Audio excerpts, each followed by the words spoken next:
Welcome back, everybody. Just a quick one today. Excuse me. Not feeling 100%, but we're trying to get the stuff done. So here in my somewhat destroyed mess of a garage, we're working on the new ring and pinion again. I'm trying to get this stuff together. I work a lot of hours at work. I work nights. I don't get much sleep. So I gotta use every spare minute that I can when I try to get this stuff done. But I'll show you what we got going on. I've already done a little bit here. But what I'm doing is I've got my brand new Strange Ultra case down there. Here's the pinion for it. And I've already gone ahead and installed the bearing, the rear bearing, and the spacer on the pinion gear as Strange indicated. And the rear bearing in this guy right here is actually a roller bearing. It's what's called an angular contact roller bearing. They operate with a lot less friction than a tapered roller bearing does. The other thing I've got going on here is this outer bearing right here. Well, I chucked my pinion gear up here in a lathe, and what happened is they want you to lightly sand this down until this guy here, this inner bearing or this outer bearing, is a slip fit. And I do that because you have to press the rear bearing into the housing. It's in a bearing assembly. It's not two pieces like a tapered roller bearing. So you press that one into the housing. So that one's already done. I've got that pressed in the housing. I sanded down my pinion gear on my lathe, and then now I've got this set so it's a slip fit. And right now I've got the spacer, the fixed spacer that you use. This does not use a crush sleeve. It uses a solid spacer that uses shims to control your pinion bearing preload. I've got the whole shim pack in there. I've got the entire the whole spacer assembly in there with all of the shims. And so what I'm going to do is in my other third member that's over there in that case, that's the 390 gear. I'm going to take the yoke off of that, or not yoke, but the coupler off of that. I'm going to put that on here. We're going to tighten this guy down, and then we're going to check rotational torque. Now, Strange got all the instructions right here as far as the specifications that they're asking for. They're asking for, I believe, if I can remember right here, I have to look at it. Give me just a second. I know they're wanting not very much rotational torque. This rear end does not require a lot. Okay, here we go. So for rotational torque, for preload, they want about 9 to 12 inch-pounds without the seal. So this thing is going to spin really, really easy. So that's what we're going to work on getting set up. I don't have my stand out here, so I'll do a little bit of it and come back to it. So stay tuned, and we'll get this thing figured out. Well, that was kind of short. So I do have the pinion bearing spacer right here, and this right here. Oops, you can see it. They've got the shims that go inside here. The problem that I'm having, and it's kind of unusual, I'm actually going to call Strange on this, is that the pinion shims there's not enough of them. I put the yoke on with the full shim stack in there, and this ends up being too tight. It won't rotate at all. So I need to get additional pinion shims after I stop dropping them all over the floor. You can tell kind of what kind of day I'm having right now. So I'm going to get on the phone with Strange. Yeah, I'll pick these up in a second. I'm going to get on the phone with Strange and find out, and we'll get the parts coming that we need to get coming to get this in the car. So anyway, I'll catch you guys later. Have a good one. Well, looks like crisis averted. What I did is I took the solid spacer out of that rear end, or out of that third member, which it's the same setup. It's a Strange Ultra case, except that one is a solid spacer. It doesn't have the provision for the shims like this one does. So this one is two-piece, and then you put shims in between it in this groove here. So this would go in like so. Those would go in there. Oops, wrong side. Those would go in there. Put that together like that. You slide that down. This goes against the rear bearing. This sits against the front bearing.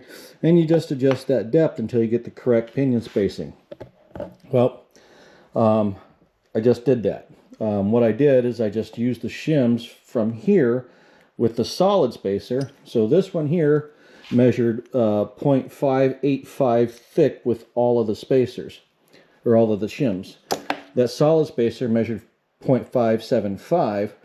So I just tried out a couple of shims, got kind of tight, and then I took one of the shims out, added one that was about 2 or 3 thou thinner, and put it in there.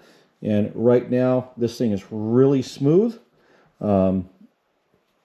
It's got just a little bit of drag on it. We need to measure that, but we're pretty close to where we want to be.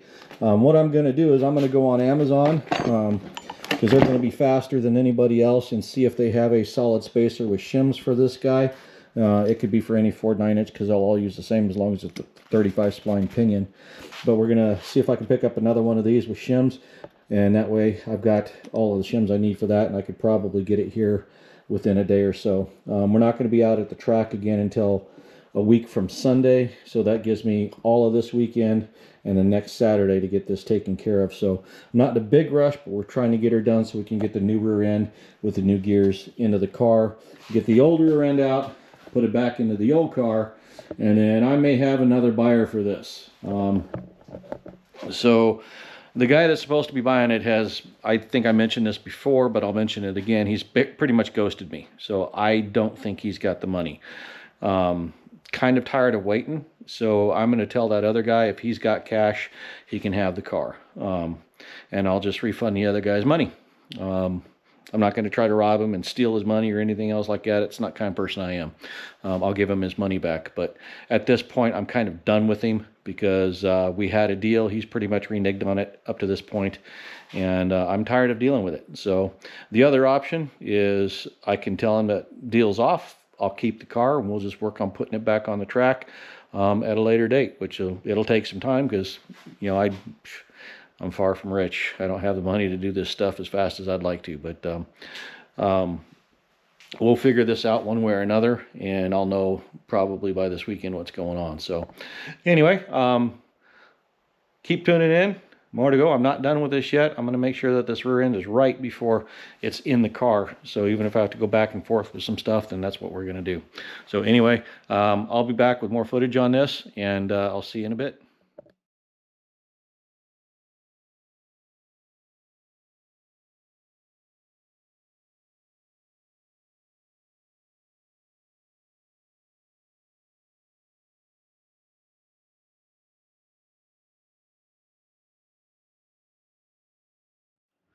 Well, I'm back. So what I ended up doing is I went ahead and ordered a whole new spacer assembly. Got that right there. Wasn't able to find one on Amazon. Well, let me rephrase that. I did find one on Amazon. Same exact thing as you see right here. Now this one here is branded by Strange, because that's who sold it. I ended up buying this one through Summit, having it sent up second day air. I found this exact same spacer, 35 spline pinion, right here. You take it apart, you got the shims in there. Found it on Amazon. $147 by Yukon Gear and Axle.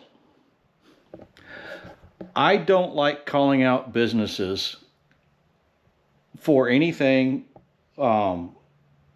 because I don't want to get into any issues of, getting into trouble for doing that or starting any controversy or anything like that. But this is one time I'm going to. I'm sorry. This same spacer right here from Strange, $25. With the shims and everything, $25. Yukon Gear and Axle, $147. What the hell, guys? You are ripping people off by selling it like that. And Yukon Gear and Axle, to me, has got a very good reputation for selling quality products at good prices, until I looked for that. $147. You can do better. That pissed me off. Okay, enough rant. So anyway, back to the pinion. Like I said, last time I talked to you about this, I'd gotten some drag on the pinion. Not enough, but at least I have an idea of where I need to go. The biggest issue that I was having was with the original spacer set that came with my rear end, or the differential housing is the shim pack wasn't quite thick enough. And so I took my other gear set apart. Well, I took the shims out of it, or the spacer. It used a different style, if you remember me mentioning that. Does the same thing as these guys do, except it was a solid spacer. And what happens on those is you install them, you check your preload, and if it's not right, you take it out, you surface grind it 1/1000th or 2, put it back in and check it again, and you keep going back and forth until you get the preload that you desire on your rear end. So what I did is I took that one out. Like I said, when I measured these guys, I measured 0.580 on their thickness with all the shims. That one was, I think it was 0.575 inch or something like that. But anyway, what I did is I took that one and I put it in there with a couple of shims to try to get some preload. Because obviously by itself, too much preload. With a full shim stack, it wouldn't. So I've gotten it narrowed down. So now I know about how thick it needs to be in order to get the proper pinion bearing preload on my nose cone for my differential. So that's what I'm going to do next. I'm going to go ahead and try another shim, put it back together, check my rotating torque, and then see where we're at. Not going to film it. Well, I might try. We'll see. I might try.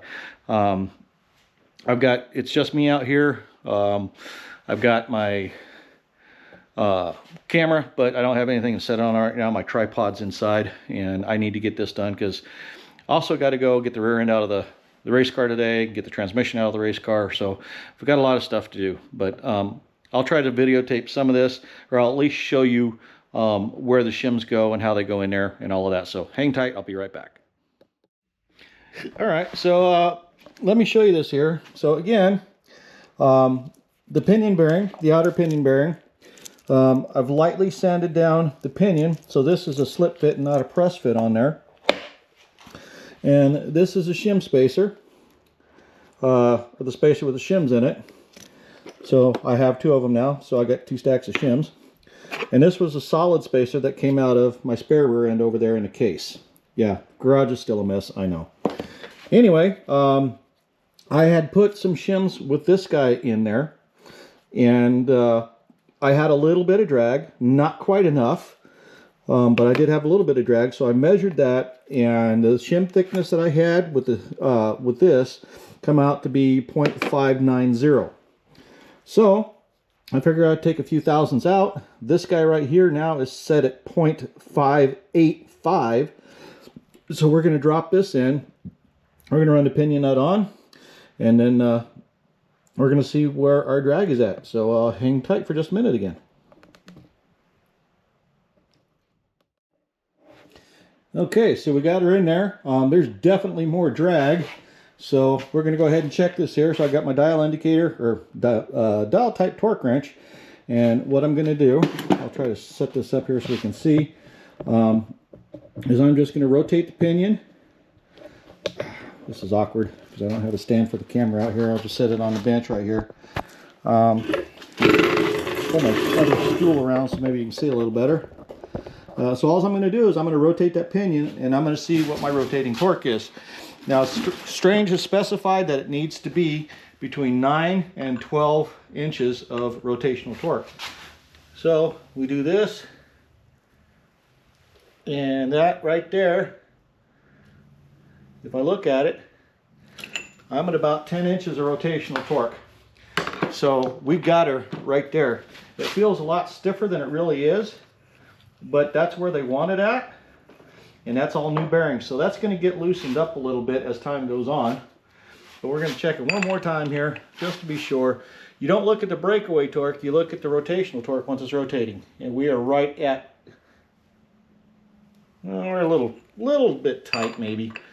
Yeah,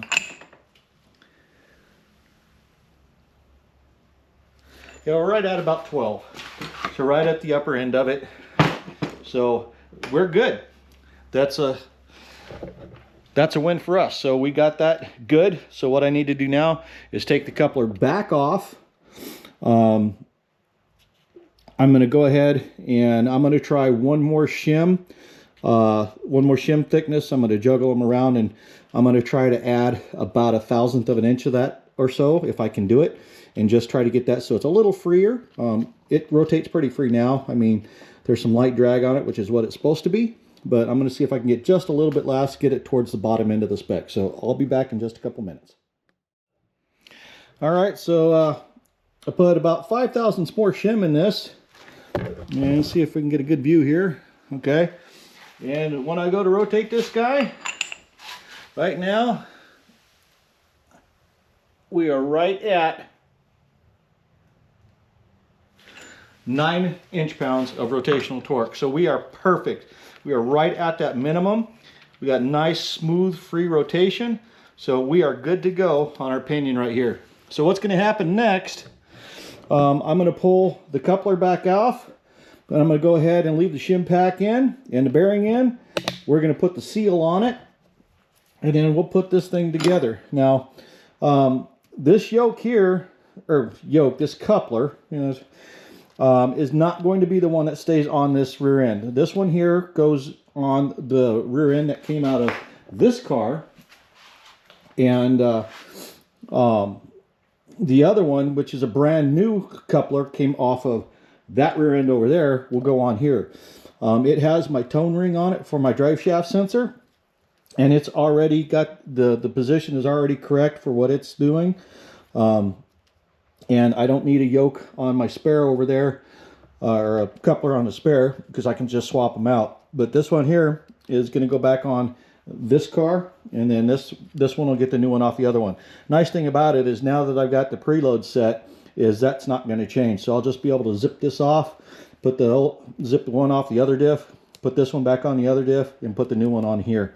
So, but I'm just using this one for setup. It won't change the setup at all. So, nice thing about using these solid spacers is once they're set, they're set. So we got this guy set up. So the next step is I'm going to go ahead and pull the ring gear and spool out of that. The only reason I've got it in there right now is so I've got a place to put it and keep the bearings together. So I'm going to get a little bit of this mess cleaned up here that I've got going on, and we're going to work on setting our pinion depth. So there was a YouTube video that I watched online not too long ago. In fact, I think it was either yesterday or the day before. There was a guy, according to his YouTube channel, said he was a professional diff builder, and he was building a diff, and he took a guess at the shims to put in this. He installed the seal, and I think I mentioned this already. I probably did. He installed the seal already and kept taking stuff apart, kept putting it back together, taking stuff apart until he got it right. And then he goes and installs a housing with the seal on it and everything else into the carrier, and just guessed at shims and keeps going back and forth like that. That's the wrong way to do it. Okay. And then he uses a hammer and a punch on the adjuster rings on that when you have this thing called a spanner wrench. And this is a version of one right here. I just picked this one up from my Matco dealer because I can't find my other one. I do have another one. But that's not how you do this stuff. They make tools to do this correctly. Like I said, measuring rotational torque, which he didn't even do that, I don't think. He just set it up until it felt right. But anyway, when you're setting the pinion depth, right here, I don't know if you can see it or not. I think you can. There's a measurement. It says 1.031 inches. So when you measure down to this guy right here, right on this point right here, from the center line of the spool, or center line of your differential down to here, should be that dimension. So I've got the tool right here. It's a Proform one. It's a cheap one, but they still do the job.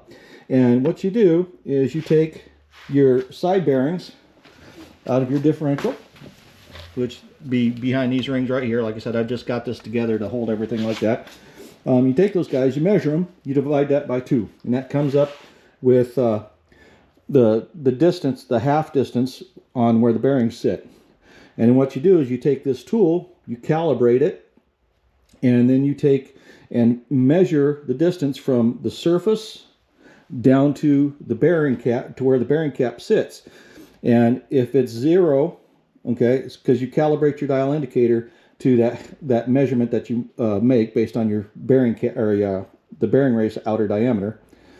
You divide that by 2, and then you calibrate your dial indicator on the tool to that number. So, and then you set it on the differential and you check where that bearing race sits, and if it falls on 0, then the parting line for the cap and the carrier is exactly in the middle. They generally aren't, though. They're usually offset a few thousandths one way or the other. So you take that reading and you're going to either add or subtract the difference, and it's usually just a few thousandths, to whatever you measure down to here to get your pinion depth. So the best way to do that is you put your pinion carrier in with no shims whatsoever. You measure your pinion depth, and then you take what you measure, subtract it from what it says on the pinion, and that tells you how much shim that you need. And then you set your pinion depth. Once you set your pinion depth correctly, you put the ring gear in, you set your backlash. Your pattern is generally spot on by then. Sometimes you got to tweak it a little bit, play with it just a little bit. But generally, once you set these things up to the measurements that they're supposed to be, then it's going to be almost spot on right away. That saves a lot of going back and forth, and it saves a lot of other issues. The other thing he did is he just said he's going to add some preload to it, and he didn't really specify how much preload. I don't run a lot of preload on the side carrier bearings. I don't. What I'll do is I'll take the ring gear, and I'll show you guys once I get to that point. I'll take the ring gear and I'll run it till it meshes with the pinion and zero it out. And then I will take the other adjuster and I'll run it in until it's zeroed out and there's no slop in the bearings. There's no left to right play in the bearings, but there's no preload on them. And then what I'll do is I'll line the one side up that's on the ring gear where it's meshing. On that side, I'll line that up with the first hole. I'll back it off to the first hole to give it some clearance, and then I'll tighten this one, the other side, to the first hole, and then I'll check my backlash. And then once my backlash is set, I'll keep moving the ring gear back and forth until I have my backlash where I want it. And then once it's set for my bearing preload, I go one hole on each side, and that sets bearing preload. They do have a spec for it. It's about the same as the pinion, but you're not going to be able to get that one exact because you have to put the locking tabs back in to keep the rings from rotating, because those will rotate if you don't. So anyway, let me get this finished up here. Let me get the seal in it and get this put together and get it out of the way, and then we'll get the rest of the stuff up here and continue on. Okay, so I've got the ring gear and the spool out of the carrier. I've got the parts respectfully matched there, and I put my pinion carrier into the housing right here. Now I'm only using 3 bolts because we're doing setup. I don't need all the bolts in here. One little trick, if you're doing a seal and you have a coupler like this, you need to replace the seal, flip the coupler around, use a soft face mallet like this, and you can drive the seal in place. It's a perfect match for the outside diameter of the seal on this particular case. Okay. Check to see if it would work on your case or not. But the nice thing about it is it fits right over the pinion and it doesn't hit anything. So it makes a nice little driving tool for your seal. It doesn't do anything to this. Just make sure you use a soft face hammer on it and just lightly tap it until the seal is fully seated. And that's what I did here. So I still got that nice drag on here. This is going to have some drag on it until it gets worn in. This is a brand new diff, so it's going to be a little tight. So what's going to happen next, let me try to flip this over here. Okay, so what's going to happen next is I'm going to measure the OD of my bearing races, which should be 3.250. And then I'm going to take that measurement and I'm going to come over to these guys right here, and I'm going to put my measuring tool across here, and I'm going to measure from the surface here down to this guy after I've got my tool calibrated. And what it should be is, once this should be half that dimension, so half of 3.250. I think it's 1.625. I'll have to do the math. My brain isn't working today. But anyway, I need to find out what this distance is right here. Okay, and then once I've figured that out, I can measure down to my pinion right here. I don't have a lot of room to measure the pinion, but that's just how this rear end is set up. Now the thing about it is I've got a depth here of 1.03 inches is what they were calling for on the pinion. So what I'm going to do is once I have my tool set up and I have it calibrated and I have it compensated for any difference here to here from that 1.625 measurement or figure, once I have that compensated for, I measure down to here, I'm going to check my pinion depth. And then I'm going to take that number, I'm going to subtract what it's supposed to be from here, or from the 1.625, whatever, and that'll tell me how much shim I need to get my pinion right where it needs to be. So let me try to get this set up here, and we'll see if we can get this going. So bear with me. All right, so we're back. I got my little fixture on here, my little dial indicator set up, and these guys they're kind of weird to use. I'll admit I'm struggling with it just a little bit as far as getting it set up because it's not working the way I think it should. So what I did is I measured the distance between here, and I measured the distance between here and here. Okay, and there's about a 5/1000ths difference. So what I'm going to do is I'm going to take that, add it in, or put it on my dial caliper here, and then I'm just going to measure straight down to the pinion right there. So give me a few minutes, I'll get that done, and I'll let you know how much shim we need. Okay, so we got this figured out. So I've done it in the past using nothing more than a dial caliper. So what I did, let me explain how I did this, because like I said, my brain's not working today. I measured the depth of the bearing bore on this side, and I measured the depth of the bearing bore on this side. There was about a 5/1000ths of an inch difference right there. Okay, and then what I did is I measured from the surface here, right at the parting line, down to the nose of the pinion. Okay, and then I took that measurement, subtracted it from, or subtracted what the pinion's supposed to be from that, and I came up with a measurement adding the 5/1000ths, because these are not even. This is 5/1000ths deeper on this side than it is on this side. So between the two of those, I come up with 33/1000ths. The closest I could get on the shim pack is 30/1000ths. So I measured out 30/1000ths worth of shims. I put them in there. So now my pinion depth is pretty close to where it needs to be. It's within about 3 thou, which is close enough. You're not going to be able to get it exactly perfect unless you just get lucky as hell. So now what I'm doing is I'm going to go ahead and I'm going to set the ring gear and the backlash. So I got the ring gear in here. I got the cap snugged down. I've got the adjusters in. On this side, I ran this adjuster in on this side until I had 0 backlash and the ring gear is fully meshed with the pinion.